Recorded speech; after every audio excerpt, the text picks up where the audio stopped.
Okay, let's talk about Roosamine.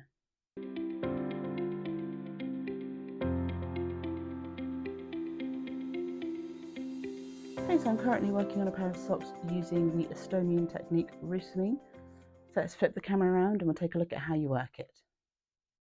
Okay, so this is the pattern that I am using. It's the Lilica pattern by Alex Bird, and it is in issue 195 of The Knitter, which is the one with this Aran sweater on the front, Scancy Star sweater. So Roosamine is an Estonian technique. You can see it in what I've worked up so far.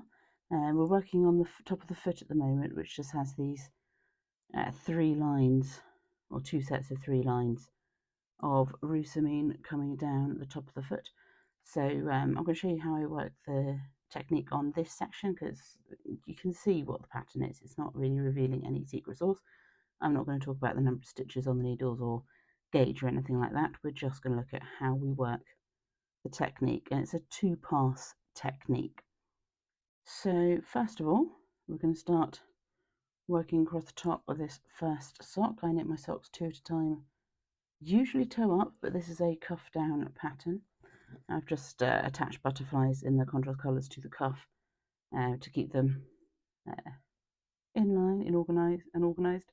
So I've done that just by butterflying up the yarn that I'm using for the contrast colours and sticking a light bulb stitch marker through the yarn that's wound around the middle of the butterfly to hold them in place. And that's just helping to minimise tangles.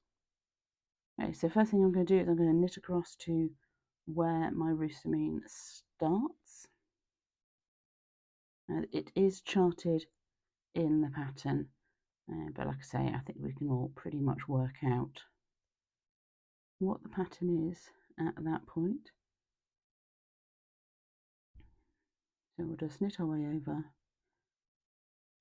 I have a stitch marker in place where the chart starts, but by this point in the working up of these socks, you can pretty much ignore the stitch marker, as we're just doing the same thing repeatedly. Okay, so we are now at the point where we need to introduce the contrast colour. So we're working this yellow gold colour, and all I need to do is bring the contrast yarn over from the back to the front and knit that stitch. Then we return the contrast colour to the back after we've knitted the stitches that are called for in our chart, so it might be more than one. And we knit the next stitch, bring the yarn forward where we need to introduce the contrast colour again, to knit, try not to split the yarn,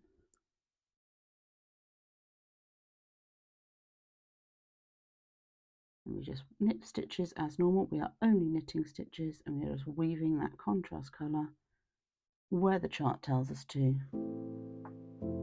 over the front of the stitch.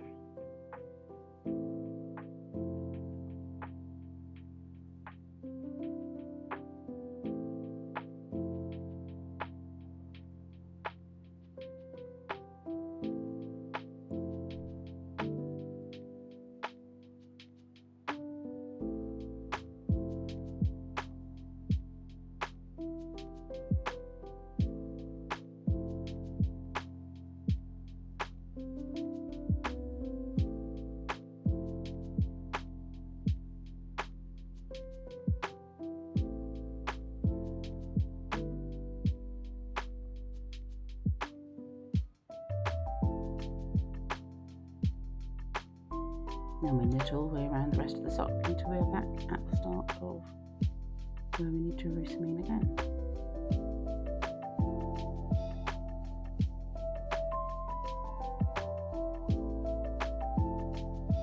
So we'll show you that again, and now that we're onto the second sock at the point of the Roosamine, we bring our contrast colour from the back to the front. If you're just starting the Roosamine, you would literally just lay in your new yarn, your contrast colour, and leave the tail at the back. We're going to weave that in later.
Okay, so we're now ready for the second pass of the Roosamine. Our contrast yarn is on the far side away from our working needle. So we're going to bring a loop of the contrast yarn to the front and tuck it behind, in between where we want our first bit of Roosamine to appear. We're going to leave plenty of slack. We'll snug it up later.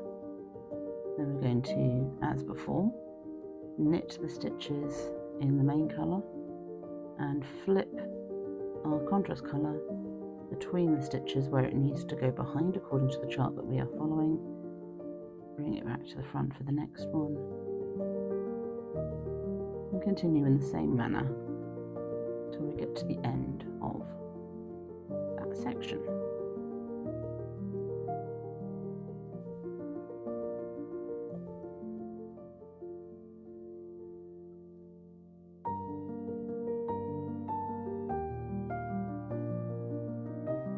Again, we bring it to the front when we need it at the front, flip the stitch behind it, and take it back to the back when we need it to the back according to the chart that we're following.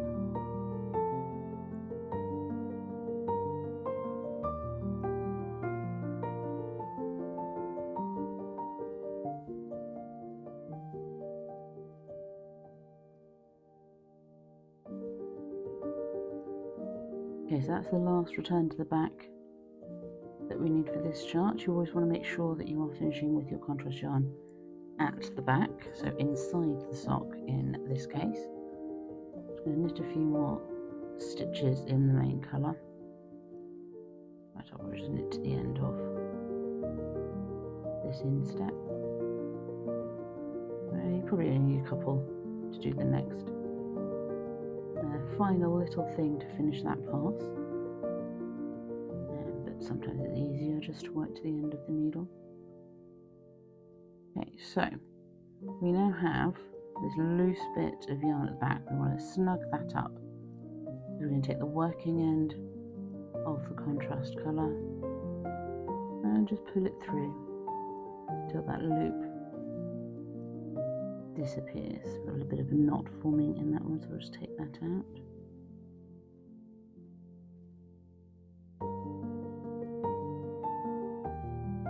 We'll just snug that yarn up so it sits not too tight at the back of the work. Do the same on the second sock.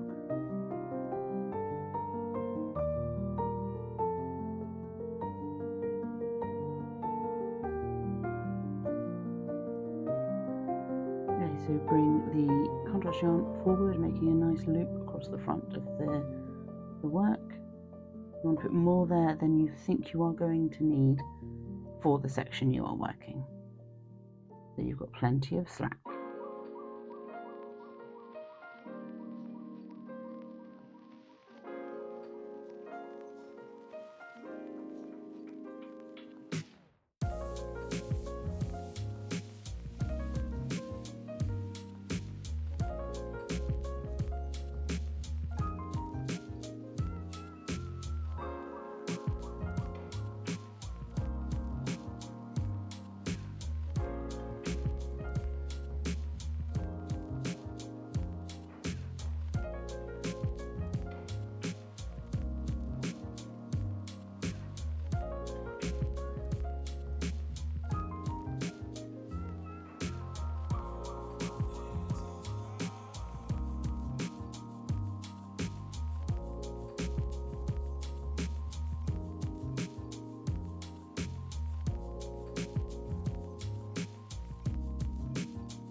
And just pull working yarn through, or working contrast yarn through, to snug that up, making sure it's not too tight. So that's your 2 passes of Roosamine. You work them as long as your pattern calls for. So in the pattern I'm following, the Roosamine stops before the toe. So when it gets to this point, I'll just make sure my contrast colours are at the back of the work, so inside the sock. And when it comes to finishing everything up, once everything's done on the sock, I'll have 2 contrast colours to weave in here and 2 contrast colours to weave in at the top of the sock as well. At that point, I'll make sure that my Roosamine tension is nice and even. I mean, it's pretty good. It's not too bad. I haven't done much in the way of Roosamine. In fact, this is my first Roosamine project, so there are a couple of areas, like in the flowers, where I think I can even up the tension a little bit more. But on the columns, it's not too bad. So I'll even up the tension, make sure there's no excess slack and it's not too tight anywhere. It's not going to affect the stretchiness of the fabric. And then I'll weave in the ends of those contrast colours, and that'll be my Roosamine socks done. So again, that pattern is Lilaca, which is by Alex Bird, and it is in The Knitter magazine. This one with the Aaron Gansey type sweater on the front, and it's issue 195. Okay, so I hope you found that useful and interesting. Do have a go at Roosamine. It's a really simple technique and it'll be really easy to incorporate into all sorts of stocking stitch projects. So my mind is buzzing with all sorts of ideas of where I could put it. I think hats would be a great place for it, mittens, fingerless mitts, that sort of thing, and obviously socks.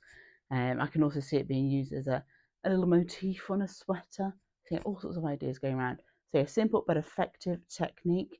I haven't looked into the history of Roosamine as of yet, but that I think might be quite interesting as well. I don't know much about the Estonian traditions in knitting, but yeah, I do like this technique. So thank you for spending time with me today. Let me know down below how you'll be incorporating Roosamine into your future projects, and I will see you next time. But until then, happy crafting and bye-bye for now.